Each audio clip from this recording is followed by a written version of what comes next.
అమెరికాలో ఒక కొబ్బరి బొండం ఒక అర లీటర్ నుంచి లీటర్ ఉన్నటువంటి ఒక కొబ్బరి బొండం $10 నుంచి $12 పలుకుతుంది. అంటే అక్కడ ఫిక్స్డ్ రేట్ అంతే. మనలాగా రేట్లు మాట్లాడదాం, బేరాలు మాట్లాడదాం అంటే ఉండదు. అయితే ఎక్కడి నుంచి వెళ్తున్నాయి అంటే భారత్, వియత్నాము, థాయిలాండ్ మన దేశం నుంచే ఎక్కువగా, అంటే మన ఆసియా ఖండం నుంచే ఎక్కువగా వెళ్తున్నాయి. ముఖ్యంగా మన 4 దేశాల నుంచే అక్కడికైతే బోండాలు వెళ్తున్నాయి.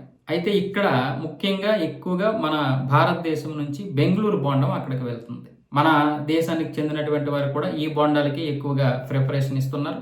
అలాగే ఇతర ప్రాంతాల నుంచి కూడా బోండాలు అయితే వెళ్తున్నాయి. $10 అంటే $950 వరకు అన్నమాట. అదే మన దగ్గర $50 నుంచి $100 వరకు ఉంటుంది. మరీ పెద్ద బోండం అయితే $60, మినిమం బోండం అయితే $40 నుంచి $50, మరీ చిన్న బోండం అయితే $30 ఇస్తారు. అది కూడా మనం చాలా రకాలుగా బేరాలు ఆడుతాం.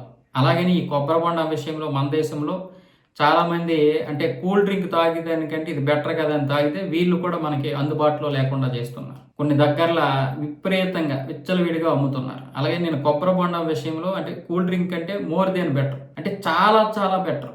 కానీ ఇక్కడ కూడా ధరలు విపరీతంగా మండిపోతున్నాయి మన దగ్గర కూడా. అంటే ఒక కొబ్బరి బొండంలో ఎన్ని నీళ్ళు ఉంటాయి కూడా చెప్పలేము. కొన్నిసార్లు ముదురు కొబ్బరి బొండమే కొట్టేస్తారు. 4 బుక్కల్లో కూడా ఉండవు. బుక్కల్లో అంటే ఒక నోరు ఎంత అయితే పడుతుందో అది ఒక బుక్క అనమాట. మరి మా ఉత్తరాంధ్రలో ఇలా మాట్లాడతాం మేము.